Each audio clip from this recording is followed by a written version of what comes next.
This is chapter 14, not 15, so chapter 14, the octogram. Sorry, correction, this is not chapter 15, this is chapter 14. So, chapter 14, the octogram. Chapter 15, the octogram. Note from the author. This is the final chapter of the Wolfbriggs arc. Next, we'll begin to see the reaction of the Holy Knights and the world in general regarding Rimiru and Milim's relationship. I'm very excited to write it and hope you all are to read it when it's done. Honestly, I didn't expect the story to be this popular. I thank everyone who has supported and liked the story. I have a little bit of bad news, and that will be said in the last Arthur section of the story. So scroll down to the last section to read it. Onto the story. The Demon Lords and watching Rimiru and Milim all had an awkward look. How long do they intend to kiss? Rim just asked. It's been 5 minutes already. We shouldn't stop them by now, Dinah said. Well, they have been hiding their feelings from each other. Now they can freely show and express it, Frey said. They could do that once the meeting is over. For now, we need to return to our seat. Right now, we need to stop and return to our seats, Guy said, and stood up and approached them. Hey, Rimiru and Milim. Rimiru and Milim, who were still kissing each other, stopped after all they realized that someone was calling them, separated from each other, and looked where everyone was looking at them, and that everyone there was looking at them. They blushed from the embarrassment of the situation.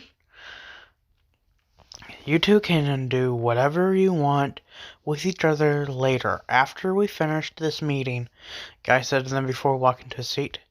Rimiru shyly nodded to Guy before he turned to Milim, who was aside. Let's go, Milim. We still have to conclude this Wolfbriggs. But I want to be with you some more, she said. She pouted. Rimiru nearly had a heart attack from seeing the pout face of Milim. He immediately looked away from her to calm his heart. This is dangerous. I have to be careful around her. That look of hers is so cute to describe. Deep breath, Rimiru. Deep breath. Milim looked at Rimiru with confusion written all over her face. Is something wrong, Rimiru? Rimiru, hearing his name, turned back to her and gave her an awkward smile. Nothing is wrong. Let's hurry up and get this meeting started. Milim nodded and returned to the seat where the others were. Once they arrived, they took their seat next to each other after Rimiru brought out the table from his stomach. Guy stood up and began. Now that the real mastermind is dead, I have 2 things to ask. He turned to Carrion. First, how are you still alive, Carrion? I wasn't actually killed. Milim and Frey wanted strict Clayman and gain his trust. They needed Clayman to let his guard down and reveal where he kept the spell he used to bind Frey and her people. So they made him believe that Milim had killed me in that fight while I stayed in hiding, Carrion explained. Milim suddenly stood up from her seat with a look of realization. She turned to Frey. Frey, did you bring it for me? Frey smiled at her antics and brought out two pink pair of dragon knuckles. Of course I brought them. Honestly, Milim, when I saw you pose before engaging Rimiru, I thought that you were forgetting everything we talked about. Milim took the dragon knuckles and hugged them to her face in order to hide her blush. I couldn't help it. Hearing Rimiru say all that because of me made me really happy. Frey smiled. At least everything worked out. Before I forget, Frey stood up and walked to Rimiru and bowed to him. Thank you for saving my life and that of my people.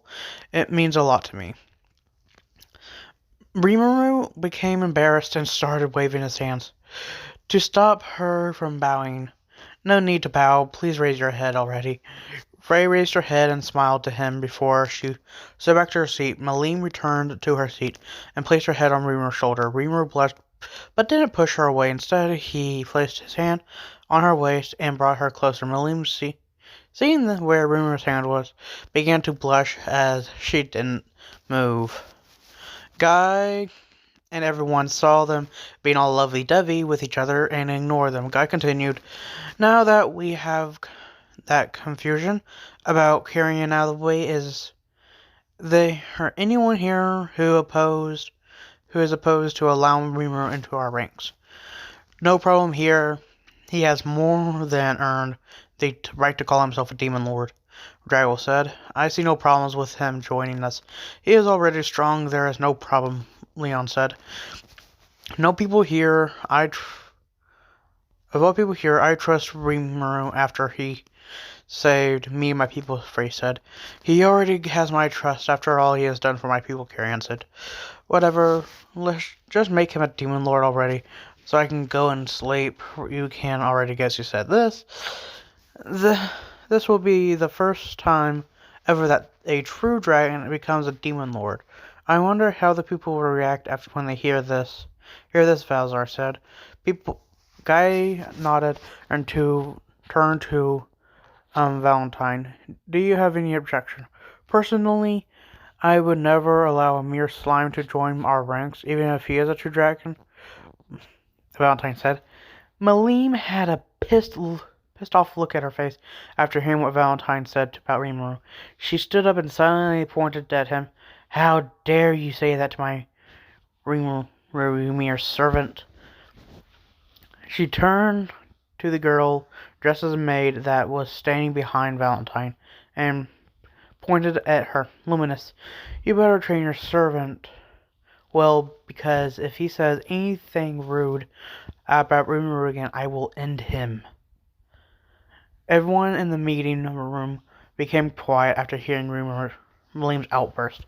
They didn't know how to address what Milim just revealed. Rimiru face-palmed himself against Milim's outburst. He stood up and gently took Milim's hand, which brought her attention to him. "Milim, I don't know what their story is, but I am certain that you should not have revealed what you just said in front of all these people." Milim had an look before she quietly sat down in her seat next to Rimiru. The girl in question was looking at Milim with a look that said, "I want to slap her, but I know she would kill me if I do. But it might be worth it." Luminous sighed and changed her appearance to that of her vampire clothes. Demon Lord Valentine was very powerful, but Demon Lord Luminous Valentine was the pinnacle of power. Her aura was massively bigger than her servant, who was pretending to be a demon lord in her place. "Roy, you can return early without me," Luminous said to Demon Lord Valentine, whose true name was Roy. "But my lady, is it wise for me to leave you?" Roy asked her. Yes, I'm sure, and besides," she looked at Frey and Carrion, who both had a shocked expression on their face after seeing her true identity. "There is no longer any need to hide the fact that I am the true demon lord, since everyone here already knows by now." "As you wish, my lady." Roy bowed before he disappeared. Luminous took the seat that Roy was sitting on before and ignored the murmur that was happening by her side. Rimiru looked at Luminous and was surprised. "Her magical count is bigger than I thought. I think she has a grudge against Milim because of what she did." Guy continued like nothing happened. "Since no one is objecting, I would like to welcome Rimiru as the new demon lord within our ranks." Milim smiled and kissed Rimiru on the chin. Congratulations on becoming a demon lord, Rimiru." Rimiru smiled and pecked her on the lips. "Thanks for the support." Frey raised her hand up. "What's the problem, Frey? Did you change your mind about Rimiru?" Guy asked her. It is not like that. I just wanted to say something, Frey said. Go on ahead, then, Guy said to her. Frey nodded before she continued. I would like to step down for being a demon lord. Everyone was shocked after hearing what she said, but they did not expect her to want to step down. Is there a reason why you want to step down? Guy asked her. I realized something after watching the fights that took place here. I don't have enough power to compete with the real monsters in this world. If it were me fought Clayman today, I would most certainly have lost to him and died. I don't want to hold a candle to Clayman, and not to talk of the female ogre subordinate of Rimiru, who manhandled him, Frey explained. But Frey, you are known as the Sky Empress. Surely if it was in the sky you would have won, Raggle said to her. If it was, then maybe I would have, but we demon lords never get to choose the location of our fight. I know my strengths and weaknesses better than anyone after all, Frey said. This is truly what you want? Is this really what you want, Guy asked her. Yes, it is. Yes, she answered. Very well, then. I hereby approve your withdrawal, Guy announced. Hold on a minute. I, too, would like to step down, Carrion said. Carrion announced. Why do you want to step down, Carrion? Guy asked. It is true that we demon lords have a system of equality amongst ourselves, but after losing to Milim and seeing how strong Clayman was, it made me realize that I am not yet as strong as those on top of this world. Demon lords need to make no excuses, so I will step down and leave the seat for those who are worthy to have it, Carrion explained. I see, it's a shame. I expected you to awaken another 100 years from now. What do you and Frey plan to do? Guy asked. I don't know about Carrion, but I plan to become a subordinate of Milim, Rimiru, Frey answered. Likewise, Carrion said. Milim was snuggling with Rimiru, became alerted after what Frey and Carrion said. Nani? Milim shouted. The other demon lords looked surprised by what Frey and Carrion were playing. None were as surprised as Milim. You can't be my subordinates. I don't know what to do. I don't want you to, Milim said to them with a sad voice. Frey walked up to her. What's wrong, Milim? Why are you against this? Milim looked at Frey. If you and Carrion became my subordinates, then we couldn't get on to talk as equally anymore. We won't be friends anymore. Don't worry, Milim. If I become your subordinate, I'll be able to talk with you and play with you whenever you want, Frey explained to her. As for me, I plan to build a new kingdom with Milim on the top. I still plan to be the king of my people, but Milim will be the overall ruler, Carrion said.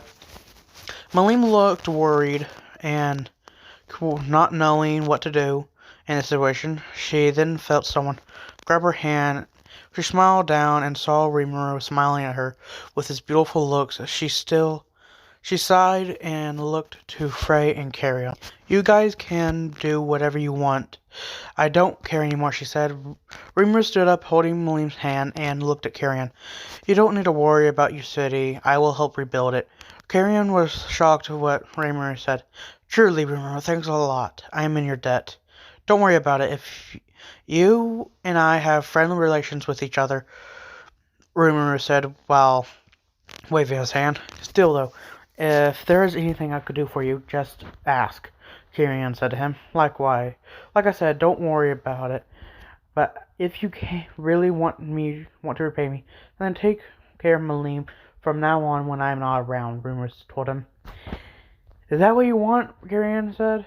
Yes, Milim is someone I care about more than my own life. I would be very angry if anyone hurt her in any way whatsoever, Rimiru explained. Milim blushed scarlet after hearing what Rimiru said. She tightened her hold of her hand, which was still holding Rimiru's own hand. Words cannot describe the love she felt for Rimiru at the moment. Rimiru felt her hold and smiled with her with a look of love. Carrion, seeing the exchange between them, sighed, "As you wish, Rimiru. Since I plan to be her subordinate, I will do everything in my power to make sure her wish comes true." Likewise, Rimiru Tempest, Frey said to him. After that, both Frey and Carrion left the room and moved to the room where the other demon lords were staying. The other demon lords wanted to end the meeting, but something happened. "Oh, hey, I guess that we are no longer the 10 great demon lords since we are low on numbers," Rimiru said, mostly to himself, but the other demon lords heard him. The others heard him. The demon lords all paused what they were doing and looked at Rimiru with a shocked, surprised look. "Now that you mention it," Lumina said, "we will need a new name," Leon said. "But the other name took us centuries to decide. We weren't even the one that came up with it. Rather, we started going by it with the name the humans called us since it sticks," Dino said. "Everyone calm down. We all have demon lords here today. We have all the demon lords here today. If we put our head into it, we can come up with an amazing name," Guy said to them. "Yeah, how about the 8 great demon lord?" Ramses tried to say, but she got caught off from the looks everyone gave her. "I don't see the big deal with having a new name," Valzar said in a bored tone. "Of course it is important. The name will help to show the humans just who we are in charge in this world. It's essential to have a name that stands out," Guy said to her. "Then how about letting my beloved Rimiru handle it?" Milim suggested. Rimiru looked at Milim with a shocked look. He tried his best to not get involved with the mess, but he forgot how carefree Milim can be sometimes. "Milim, darling, I love you, but don't you think this is a huge responsibility for a new demon lord like me?" Rimiru asked her. Come on. This is nothing. I've seen you giving names to monsters' names, like on the fly, so this should be easy for you," Milim said to him. "That's right, you did name Beretta on the spot," Ramsey said. Then Rimiru, as a new member in our ranks, you will be granted the privilege of naming us. You've given us a new name, Guy said to him. Rimiru wanted to protest after seeing the look that Milim was giving him. He surrendered. "All right, already. Don't blame me if you don't like it." After that, he had a lot of thinking and remembered that today is the new moon filled with twinkling stars. Octogram. How about the name Octogram as our new name? Rimiru told them. The whole demon lord liked the name. "See, Rimiru, I knew you could give us a wonderful name," Milim said to him while pecking him on the chin. "Just like that?" Daniel said. "Impressive," Lumina said. "It almost feels like you can do anything," Rimiru, Drago said. "See, that's my best friend for you," Ramses said while flying around Guy. Guy smiled after hearing the name. Then it settled. Quite a lovely name. From this point on forward, we will be feared and respected under the new name called the Octogram. On this night of the new moon, a new era of demon lords will rise, and we shall all bear our titles. Demon, Guy Crimson, Lord of Darkness, Dragonoid, Destroyer, Milim Nova, Pixie, Labyrinth Master, Ramses, Giant, Continent's Wrath, Dragul, Vampire, Queen of Nightmares, Luminous Valentine, Fallen Angel, Sleeping Ruler, Dino, Demonoid, Platinum Saber, Leon Cromwell, Ultimate Slime, Devourer, Rimiru Tempest. Everyone nodded their head after what Guy had said. After that, we began the disruption of the domain. Rimiru was in charge of the whole we began the distribution of domain. Rimiru was in charge of the whole Jura forest, and Milim was given her domain along with Frey and Carians. Everything was rounded up, and we all began to leave. Velzard walked up to Rimiru and Milim, who were preparing to leave. Rimiru looked at her. Is there something you need? I just wanted to congratulate you and my niece on your relationship with each other, she said with a smile. Rimiru smiled after hearing that. Thanks for the support, Valzard-san. It is good to have the support of a member of Milim's family in our relationship. Think nothing of it. By the way, how is my foolish little brother doing? Valzard asked. He's okay. He's living in my city now, Rimiru answered. Valzard smiled a fond smile. Maybe I should visit him sometime. If you have the time, feel free to come, Rimiru said to her. She nodded at him and left the two of them alone. Rimiru looked at Milim and saw her looking at the ground. Is something wrong, Milim? Rimiru asked her. She snapped up out of her daydream and looked at Rimiru. Nothing's wrong. I'm just thinking how happy I am. I was thinking how happy I am to finally have you. Thank you for returning my feelings, Rimiru. Rimiru brought her face closer to his and kissed her on the lips. Milim, being new to the whole kissing thing, blushed a lot but did not pull out of the kiss. After some time, they both separated, and Rimiru looked her in the eyes. I should be the one thanking you. Once we get back home, let's take a break from work and have fun with each other. Milim smiled and nodded her head to Rimiru. Yeah, I like that very much. After that, they both, along with their subordinates, went home together. Valdora's point of view. That was close. I almost ran into my sister just now. I came all the way here just to ask Rimiru for the new issue of this amazing manga that I am reading, but I didn't expect it since my sister in there as well. This is not good at all. And to make matters worse, Valzard is the one in there. If she finds me, my new life is over and done for.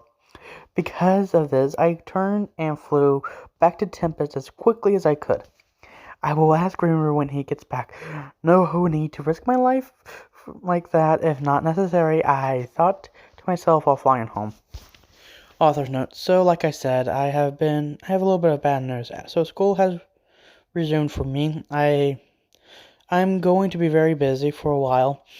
I won't be updating daily like I used to. Instead, I will be updating every Sunday of the week. For those who were looking forward to this story on a daily basis, should please bear with me for the time being. I will never drop this story. I plan to complete it. This is the first serious Milim and Rimiru relationship story out there. And I plan to see it through to the end.